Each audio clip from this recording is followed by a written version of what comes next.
Le Seigneur soit avec vous. Et avec votre esprit. Évangile de Jésus-Christ selon saint Matthieu. Gloire à toi, Seigneur.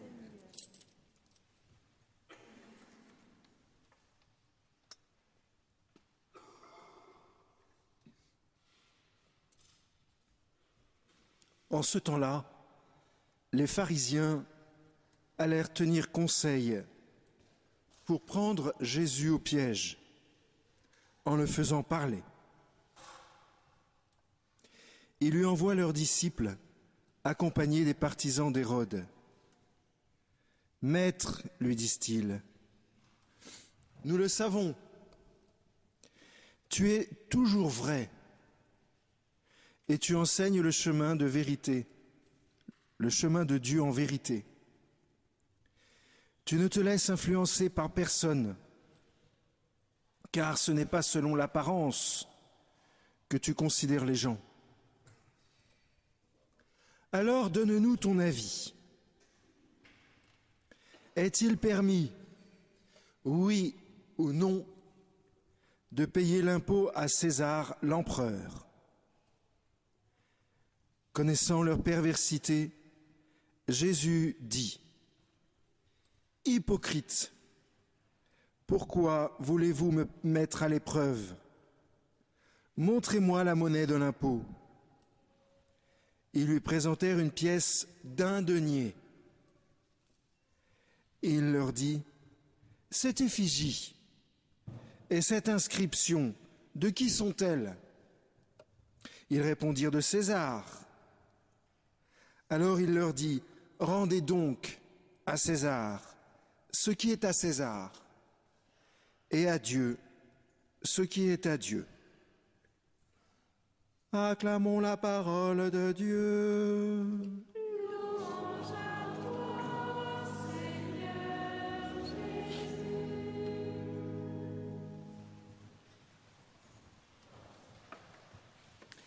Voilà, les enfants qui sont là peuvent suivre la sœur.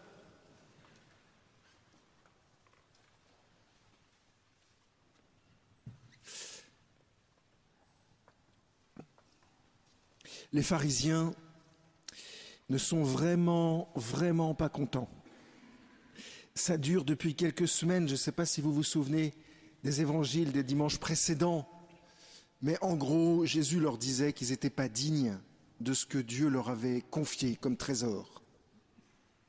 Que non seulement ils n'obéissaient pas à Dieu, mais qu'en plus de ça, ils tuaient les personnes que Dieu leur envoyait. Donc ils sont vraiment pas contents, d'autant plus que les pharisiens ont comme particulière tâche d'entretenir le temple. C'est eux qui font en sorte que le culte se continue au temple. Et comme vous le savez, au temple, la monnaie n'est pas la même que celle qu'il y a en ville. La monnaie du temple est une monnaie sans image, tout simplement parce que en ville circulent des pièces qui ont l'image de César sur la pièce. Et Jésus sait ça très bien. Les pharisiens, donc, font en sorte qu'il y ait 2 monnaies pour pas qu'il y ait de péché qui soit commis, soi-disant, au temple, alors que le temple, à l'époque de Jésus, a très mauvaise réputation. Peu de gens s'y rendent, pas assez en tous les cas, et on n'aime pas ni les pharisiens, ni les prêtres, qui sont plutôt traités comme des personnes qui tondent les brebis. Alors c'est vrai que une des raisons pour lesquelles il y a aussi ces 2 monnaies, c'est que les pharisiens, comme les prêtres, touchent un pourcentage sur le change. Quand vous voulez acheter une bête pour la sacrifier au temple, vous allez avec votre argent, vous la changez pour l'argent du temple, et après vous achetez la bête.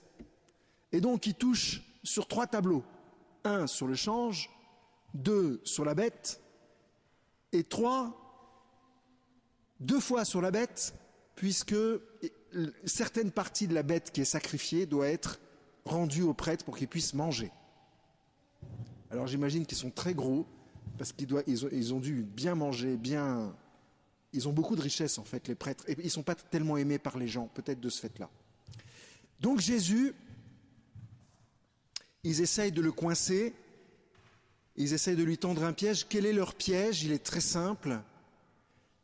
Soit Jésus paye l'impôt, dit qu'il faut payer l'impôt à César. Et dans ces cas-là, Jésus est traité comme un collaborateur. Et si Jésus dit qu'il ne faut pas payer l'impôt à César, dans ces cas-là, Jésus est traité comme un escroc, comme un hors-la-loi. Voilà le piège qu'ils ont tendu. Et Jésus les traite d'hypocrites, 2 fois. Une fois, il les traite d'hypocrites clairement, leur disant « hypocrites ». Pourquoi? Parce qu'eux-mêmes payent l'impôt à César. Les seuls qui ne payent pas l'impôt à César, c'est les zélotes. Mais les hérodiens, comme les pharisiens, payent l'impôt à César. Donc il leur demande s'il faut payer l'impôt à César, alors qu'eux-mêmes le font. Et puis il y a une deuxième manière que Jésus utilise, que je trouve pleine d'humour, pour dénoncer leur stratagème, c'est que Jésus dit aux pharisiens, mais donnez-moi une pièce.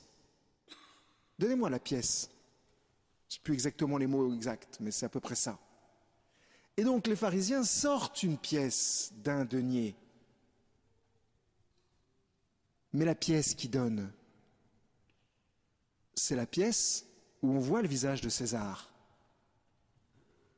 Et ça veut dire qu'ils ont dans les poches des pièces avec une figure d'idole dessus. C'est la façon qu'a Jésus de leur dire, les gars, vous êtes vraiment des hypocrites.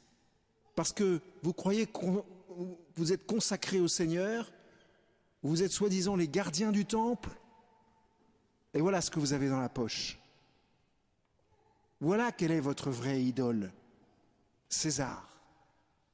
Alors la réponse de Jésus va encore plus loin, parce que ça c'est, j'allais dire, c'est de pharisiens à Jésus. Mais Jésus s'en tient jamais là, et il veut nous faire progresser, il veut nous faire aller plus loin. Juste avec cette simple petite phrase, « Rendez à César ce qui est à César et à Dieu ce qui est à Dieu ». Je vous l'ai dit, sur la pièce d'un denier, il y a la figure de César. Il y a l'icône de César. Donc rendez à César ce qui est à César, c'est-à-dire rendez à César son pouvoir. Si César vous rend service, respectez ce service. Si l'État fait en sorte que les hôpitaux fonctionnent, que les routes fonctionnent, rendez à l'État ce que vous devez à l'État pour que les hôpitaux fonctionnent, pour que les routes fonctionnent. C'est simple. Il n'y a pas d'état d'âme à avoir, il faut payer l'impôt. Point. Mais Jésus va plus loin. Et rendez à Dieu ce qui est à Dieu.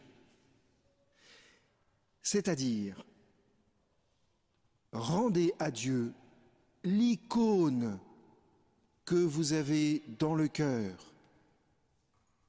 Vous avez tous été marqués du sceau de Dieu le jour de votre baptême. La preuve, c'est que la seule chose qui nous rassasie, c'est l'infini de Dieu. La seule chose qui nous rassasie, c'est l'amour de Dieu, c'est la tendresse de Dieu, c'est la douceur, c'est la justice, c'est la compassion. Devant toutes ces qualités-là, on cède, on s'incline, on aimerait être pur aussi. Pur comme le Seigneur est pur, avec une intention droite. C'est ça l'image que nous avons dans le cœur. C'est l'image du Christ. Nous avons en nous l'image du Christ. Quel que soit notre péché, le plus grand de tous les pécheurs a en lui l'image du Christ. Le plus grand de tous les pécheurs veut être pur, veut être juste, veut être compatissant. Bien sûr, tout ça peut être caché. Cette image, elle peut être recouverte. Mais au fond, cette image a besoin de vivre en chacun d'entre nous. Vous n'imaginez pas en prison à quel point les prisonniers sont sensibles à la justice. Ils se font une justice entre eux qui est incroyable. Je ne vais pas entrer dans les détails, Mais à chaque fois qu'il voit quelque chose de pur, à chaque fois qu'il voit quelque chose qui anime en eux la compassion, ils sont profondément touchés. Donc en nous, nous avons le visage du Christ. Et ce que nous dit Jésus, c'est rendez cette image à Dieu. C'est-à-dire, faites-la vivre. Faites-la vivre comme vous pouvez. Vous allez me dire, oui, mais mon Père, j'ai du mal avec la pureté. Comment je peux rendre ce visage du Christ à Dieu, puisque j'ai tellement de mal à être pur, à avoir une intention droite? Bonne nouvelle. Bonne nouvelle. À cause du baptême, la Trinité habite en nous. Et ce n'est pas nous qui réalisons le visage du Christ en nous. C'est le Père qui va faire apparaître en nous le visage de son Fils. Petit à petit, si nous le voulons bien, c'est le Père qui va nous aider à rendre ce qui est inscrit au fond de notre cœur. Et ça va nous rendre profondément heureux et profondément joyeux. Est-ce qu'il y a quelqu'un qui a payé cet impôt d'une certaine façon? J'ai envie de dire, cet impôt du sang. Il y en a un, c'est Jésus, qui a tout rendu au Père, qui a tout donné au Père, et nous invite à faire comme lui. Mais je n'ai pas envie de souffrir. Mais on ne demande pas aux gens de souffrir, Dieu ne demande pas aux gens de souffrir, mais simplement de rendre cette image qu'on a au fond de notre cœur.